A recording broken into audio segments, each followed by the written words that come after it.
E, portanto, somente o que a Constituição não permite no artigo 77, parágrafo 4º.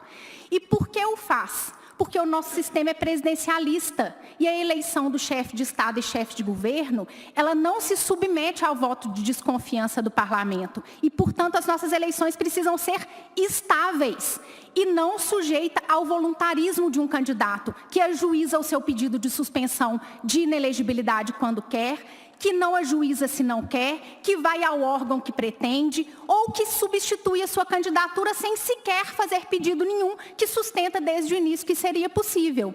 Caso essa Corte, portanto, compreenda que a data de aferição do registro de condições de elegibilidade e inelegibilidade é a data do registro, todos os demais argumentos estão prejudicados, porque no dia do registro de candidatura, o candidato possuía uma inelegibilidade flagrante, que era a condenação criminal por órgão colegiado, numa das hipóteses da linha E, 1 a 10. Mas não é só. Vamos imaginar que essa hipótese e esse fundamento seja superado.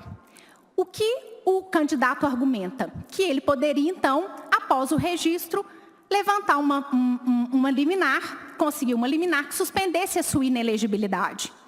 E essa liminar, ela aconteceu não nos órgãos do Brasil. E por que não, ele diz? Porque o TRF4 teria atrapalhado, ele teria demorado muito no julgamento dos processos e não teria remetido os autos para o STJ, para o STF. Isso, contudo, não é o que a gente vê lá no processo criminal, no evento 326, quando o TRF4 vai remeter cópias dos autos para o STJ e para o STF, mas o candidato recorre da remessa dos autos para o STJ e para o STF e diz, não, eu não quero que remeta os autos.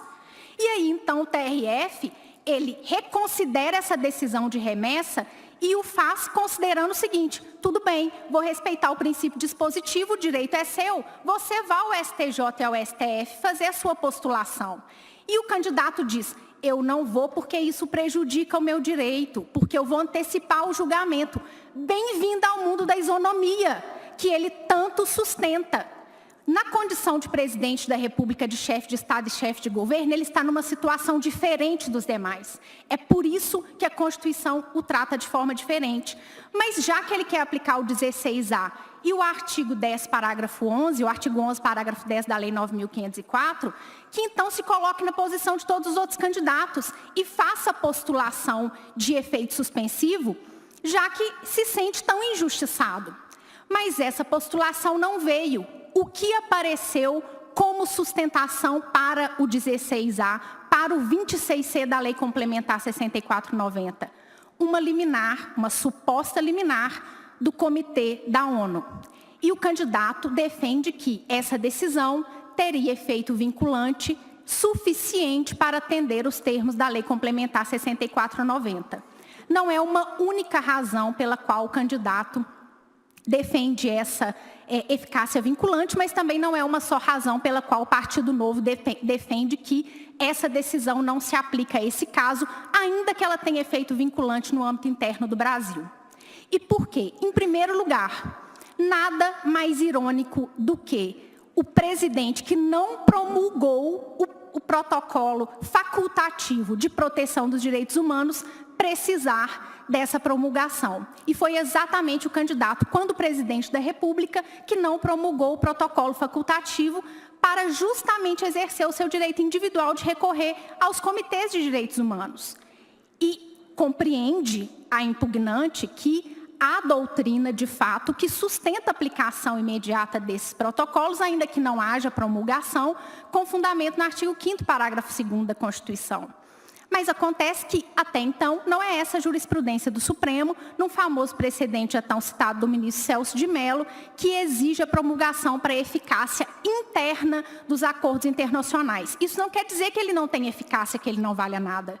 Ele vale no âmbito internacional, mas no âmbito interno não. E por quê? Porque o presidente da República não pode ser submetido a uma norma que vai derrogar inúmeras regras do ordenamento jurídico sem que isso passe por ele. Demora a tramitação do decreto legislativo. Desde a assinatura do pacto até essa tramitação, o presidente da República muda. e ele vai se sujeitar à alteração de toda a ordem jurídica sem que isso tenha passado por ele. Tudo bem que o faça por emenda constitucional, como também se autoriza para pactos de direitos humanos, o que não foi o caso.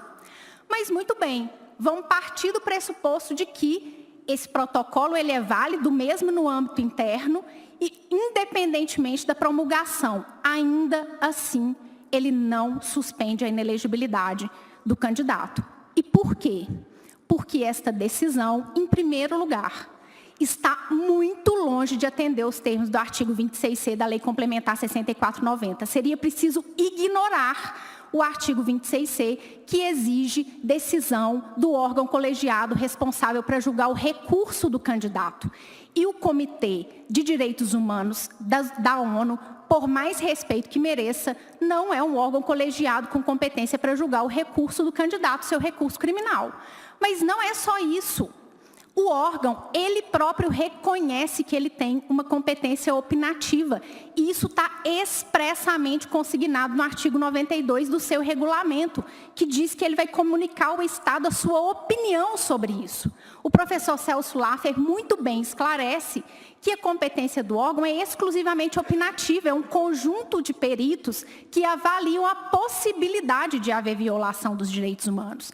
E o próprio órgão reconhece que essa violação não aconteceu ainda. O que ele propõe é que o Brasil avalie o caso concreto para que essa violação não ocorra. Vejam bem, é exatamente o que nós estamos fazendo aqui hoje. Avaliando a situação do candidato para que não haja violação aos seus direitos humanos. Por que que isso acontece? Porque esse órgão, ele nem sequer tem a competência para fazer essa avaliação, porque os recursos no Brasil não acabaram. Pelo artigo 2º do 2º protocolo, caso sejam válidos, os recursos no Brasil precisam ter se encerrado e, portanto, ele não pode ter eficácia vinculante para o nosso sistema. Mas ainda que nós ultrapassássemos isso e fôssemos aplicar o Pacto Internacional de Direitos Civis e Políticos ou a Convenção Americana de Direitos de Proteção aos Direitos Humanos, ainda assim ele não teria razão. É preciso observar que o único caso em que os pactos internacionais eles acolhem a inelegibilidade como válida é o caso de condenação criminal. E eu concluo, presidente, a discussão que se faz aqui é se essa condenação é transitada em julgado ou não, o que a Corte de Direitos Humanos não exige. Com todo respeito ao candidato e a vossas excelências, livre no Brasil tem que ser escolha do eleitor. Mas essa liberdade só será real quando, de uma vez por todas, a gente eliminar a profissionalização da história mal contada. E é exatamente o que acontece aqui. É por essas razões que o Partido Novo pede o indeferimento do registro de candidatura. Muito obrigada.